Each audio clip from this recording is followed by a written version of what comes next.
Caríssimos ouvintes da Rádio Rio de Janeiro, eu sou Moisés Santos e este é o programa Mediunidade e Obsessão. Nós estamos estudando o livro Reencontro com a Vida, autor o espírito Manuel Filomeno de Miranda, médium Divaldo Pereira Franco, da editora Leal. Vamos estudar hoje o capítulo 18, sob o título Sessões Espíritas Mediúnicas. Enquanto as atividades mediúnicas da noite de 21 de novembro de 2002, no Centro Espírita Caminho da Redenção, em Salvador, Bahia, prosseguiam no atendimento aos desencarnados em sofrimento, o guia espiritual escreveu a página abaixo: as reuniões experimentais ou fenomênicas do Espiritismo têm por meta essencial o estudo da imortalidade do espírito e da sua comunicabilidade, do qual surgem as bases seguras para a crença racional em torno da pré-existência e da sobrevivência do ser às manifestações biológicas da existência física. Mas, meu caro ouvinte, você sabe o que é a imortalidade? Vamos esclarecer esse conceito. Segundo a doutrina espírita, chamamos alma ao ser imaterial e individual que reside em nós e sobrevive ao corpo. A questão de aceitar ou não a imortalidade da alma e, consequentemente, a sua capacidade de se comunicar com os encarnados reside na ideia que se tem de alma. Para muitos indivíduos, a alma é uma abstração. Para outros, é um ser, destituído de uma forma precisa, espécie de luz ou clarão. Outros têm uma visão confusa, com base em suas convicções religiosas. O progresso da ciência, contudo, permitirá que a imortalidade da alma, sua sobrevivência e manifestação no plano físico sejam comprovados. A sobrevivência da alma depois da morte está provada de maneira irrecusável e de alguma sorte palpável pelas comunicações espíritas. Sua individualidade será demonstrada pelo caráter e pelas qualidades próprias de cada uma. Essas qualidades, distinguindo as almas uma das outras, constituem a sua personalidade. Se elas estivessem confundidas num todo comum, não teriam senão qualidades uniformes. Além dessas provas inteligentes, há ainda a prova material das manifestações visuais ou aparições que são tão frequentes e tão autênticas que não é permitido contradizer. Programadas por investigadores conscientes e responsáveis, ensejam o intercâmbio espiritual, que permite os diálogos, os estudos e pesquisas compatíveis com a estrutura de que se revestem. Dignas de consideração e de apoio, são responsáveis pelo mistério de contribuir com os fatos probantes da supervivência à morte e da realidade da vida antes do berço, no mundo causal onde se origina. No que concerne, porém, às reuniões espíritas mediúnicas, defrontamos compromisso bastante diferenciado no que diz respeito à investigação pura e simples. Programadas pela espiritualidade, são constituídas por um grupo de pessoas sérias, assíduas e conscientes do seu significado, comprometidas com a ação da caridade em forma de terapêutica eficiente para os desencarnados em aflição. Os espíritos encarregados de executar o labor são os que estabelecem as diretrizes de segurança e roteiros para a ação durante o empreendimento especializado. Inicialmente, cuidam de organizar as defesas vibratórias para o grupo e para o local onde se desenvolvem, realizando atividades que se caracterizam por construções fluídicas, resistentes às invasões das entidades perversas, que se comprazem em criar dificuldades para os membros encarnados.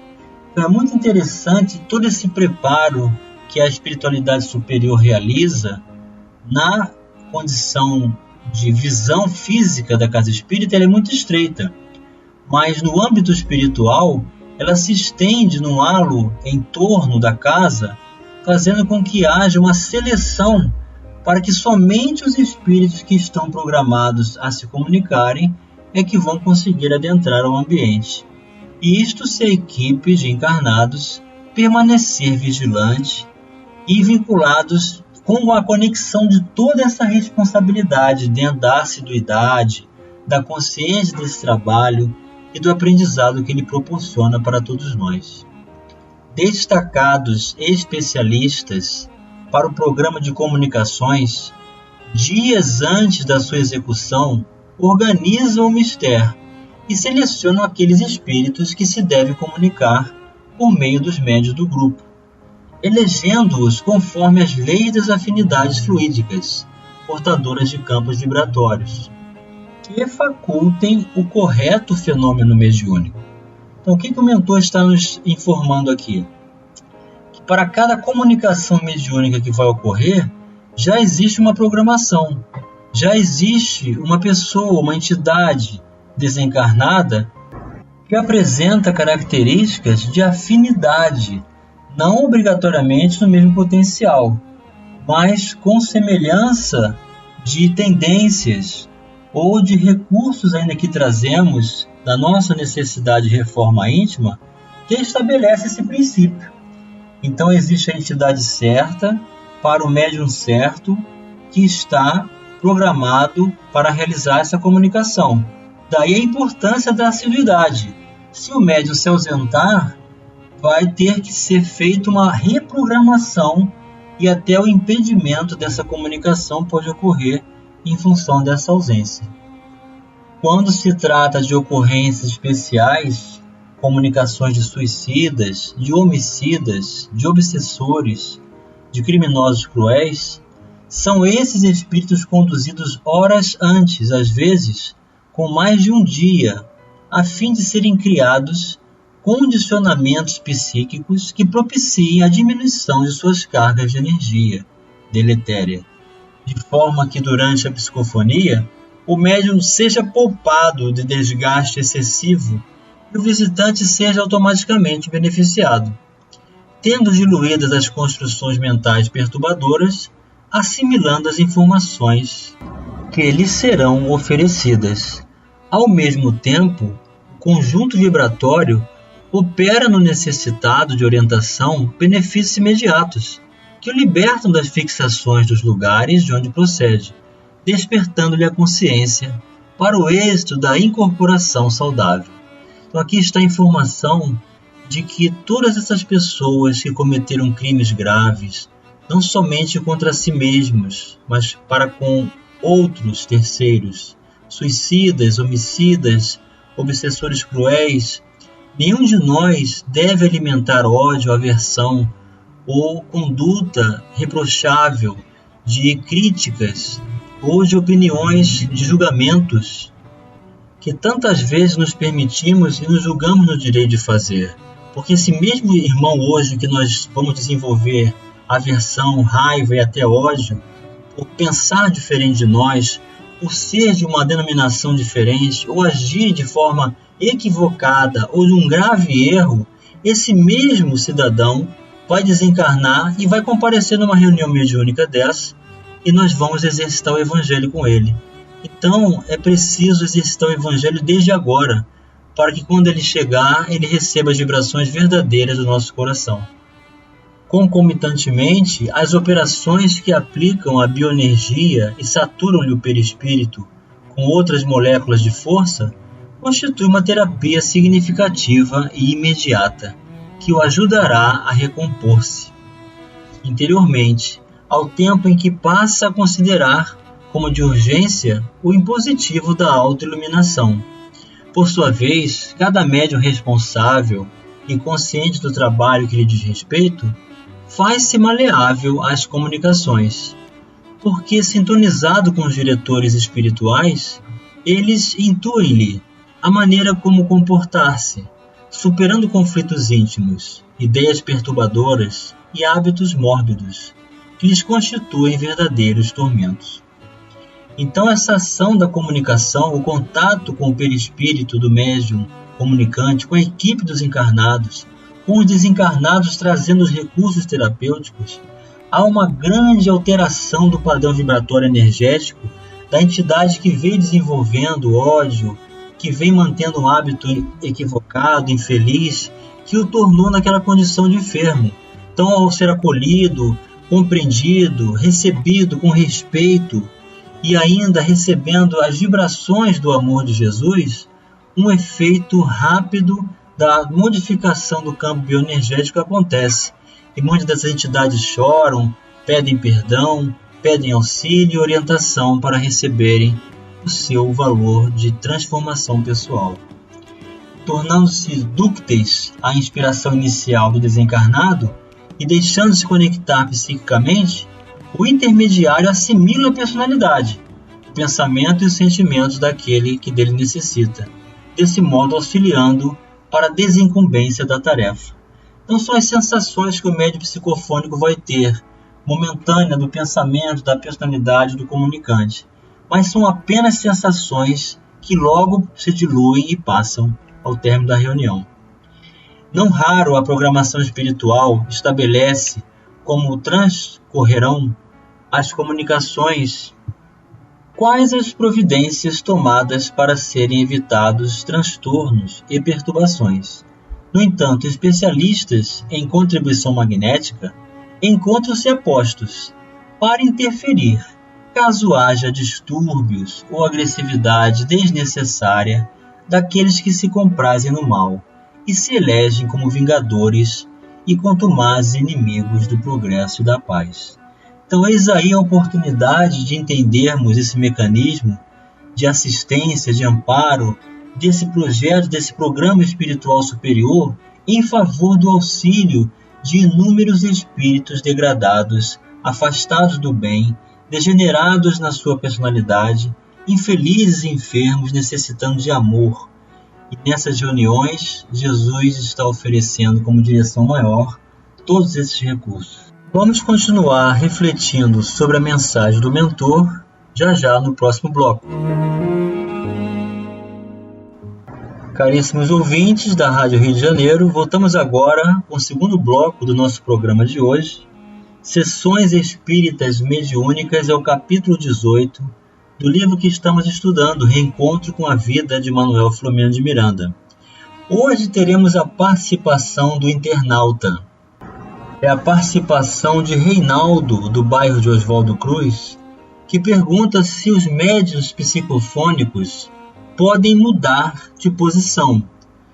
Então, se ele está se referindo à posição da organização em que os médiuns estão sentados em torno da mesa, essa posição deve ser mantida por uma questão de indução magnética entre os próprios médiuns, que vão concorrer com uma espécie de homogeneidade vibratória, auxiliando no mecanismo da formação de um halo espiritual, como se fosse um fio, que muitos médiuns videntes já descreveram como sendo um fio azul ou um fio verde, mas que entra em contato com a organização perispiritual de toda a equipe e flui nesse sentido. Ao alternar essa posição, perderia esse concurso de aquisição. Com relação à pergunta que ele faz sobre a necessidade psicológica, não é o caso aqui, porque a Revista Espírita, conforme ele relata, ser um tratado de psicologia espiritual, sim, porque Allan Kardec está abordando a imortalidade da alma, a existência desta alma antes da existência do corpo, o seu comprometimento com a própria escolha do uso do seu livre-arbítrio, e, portanto, todos esses recursos são psicológicos, até porque a psicologia significa estudo da alma. E como a abordagem é o espírito, e o estudo da educação do espírito estabelece esse concurso de valorização terapêutica, também psicológica. Muito obrigado pela sua participação, Reinaldo. E voltando ao capítulo do nosso estudo de hoje, o mentor continua. Instrumentos delicados de alta tecnologia são utilizados durante as manifestações mais vigorosas, de modo que sejam realizadas cirurgias nos enfermos espirituais, vitimados por auto-obsessões ou alo-obsessões, ou que se tornaram portadores de implantes de células supersensíveis que os enlouquecem sob comando exterior. Assistentes espirituais preparados para o serviço de enfermagem posterior e condução a atendimentos específicos, em outros momentos, cooperam com os instrutores com os quais trabalham em uma equipe harmônica, sob o comando do mentor responsável pela reunião espírita mediúnica. Depreende-se desse modo que os membros que constituem a reunião encontram-se comprometidos com o conjunto, não se devendo permitir situações embaraçosas, cujos efeitos se refletirão no todo. Organizada a tarefa, estabelecidos os parâmetros de ação, espera-se que a equipe de colaboradores encarnados encontre-se igualmente sintonizada com a atividade, a fim de ser conseguido o êxito anelado. Então, repare, meu caro ouvinte, que a situação é um conjunto harmônico de encarnados com os desencarnados. Da nossa parte, cabe nos servir, nos colocarmos como aprendizes, porque a nossa colaboração vai depender da nossa confiança nesse mentor espiritual da nossa casa, que será o responsável por trazer essas entidades permitidas a atravessar esse halo protetor já descrito anteriormente. Então, a nossa colaboração, a vigilância do pensamento, a doação de sentimentos, o acolhimento para todo aquele visitante que vai chegar, deve ser de forma mais cautelosa, de forma mais expressiva e natural possível dentro desse conjunto para que haja esse êxito anelado. Quando o médium ou doutrinador, por motivo frívolo, falta ao compromisso, exige que seja modificado o roteiro estabelecido, quando isso é possível, sendo tomadas providências de urgência, certamente previstas pelos mentores, já que eles não agem por ações de improviso. Então é sempre assim, os mentores nunca agem de improviso. Eles sabem até quando nós vamos precisar faltar. E aquela programação que está feita, eles têm sempre o chamado plano B. Esse conjunto de trabalho harmônico obedece a um ritmo seguro, que somente os membros encarnados podem perturbar. Então é assim, meu caro ouvinte, a reunião é sempre boa. Quando ela não é boa e nós não nos sentimos bem dentro dela, é porque nós causamos algum problema. A reunião espírita mediúnica, portanto, com objetivos socorristas, obedece a um processo de delineamento equilibrado, para que, concluído o tempo que lhe é reservado, distendam-se os socorros além da esfera física, com a presença ou não dos participantes parcialmente desdobrados pelo sono fisiológico. Então também é sempre assim, após a reunião, nós retornamos para os nossos lares e ao dormirmos, desdobramos-nos, afrouxamos os laços do corpo e vamos continuar trabalhando com eles. A sessão mediúnica séria e responsável é laboratório espírita para atividades psicoterapêuticas aos transeuntes de ambos os planos da vida, contribuindo eficazmente para o equilíbrio e a saúde total dos espíritos. Então, a reunião não atende só os necessitados desencarnados, mas também nós encarnados, que somos da equipe, também somos necessitados e enfermos. Na aludida organização, prevê-se a mensagem do nobre amigo espiritual dirigente, que culmina o empreendimento, deixando a luz do consolo e da esperança nas mentes e nos corações afervorados. Desse modo, o elevado mistério socorrista constitui expressiva experiência de caridade, em razão do anonimato daquele que vem rogar ajuda e da generosidade de quem a oferece, conforme recomendava Jesus, dando com a mão direita sem que a esquerda tome conhecimento. E chegou o momento, meu caro ouvinte, de você receber a mensagem ao coração. do livro Paz e Renovação por Espíritos Diversos, psicografia de Francisco Cândido Xavier, o espírito de Albino Teixeira vem nos trazer a mensagem Prece em Desobsessão. Deus de infinita bondade, na supressão dos conflitos em que nos inimizamos uns com os outros, induze-nos a ver, na condição de perseguidos, se não temos sido perseguidores. Em colhendo aflições e lágrimas, faze-nos observar, se não temos semeado lágrimas e aflições nas estradas alheias. Ajuda-nos a receber ofensas por medicação que nos cure as enfermidades do espírito, e a acolher em nossos adversários instrumentos da vida, que nos experimentam a capacidade de compreender e servir, conforme os preceitos que Jesus exemplificou.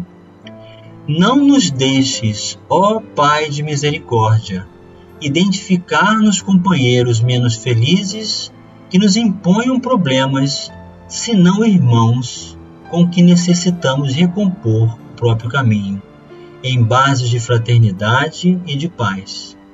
Auxilia-nos a verificar que todo o processo de obsessão é compartilhado pela vítima e pelo agressor. Leva-nos a reconhecer que unicamente com a luz do bem é que dissiparemos a sombra do mal, e ensina-nos, ó Deus de infinita sabedoria, que o amor, e só o amor, é a tua vontade para todas as criaturas, em toda parte e para sempre. Assim seja, assinou o espírito Albino Teixeira para os nossos corações, meu caro ouvinte, para compreendermos esse mecanismo de reajuste, de reconciliação, de solicitação natural da piedade, em favor do restabelecimento da nossa saúde emocional e espiritual, e consequentemente física. Vamos perdoar, vamos nos perdoar, vamos nos dispor à reconciliação e aceitar o mecanismo normal de reajuste, convidando-nos a enxergar o que é que falta em nós que precisamos renovar para que seja estabelecida a saúde e a plenitude e a paz do Evangelho de Jesus em nossas vidas. Um grande abraço e até o próximo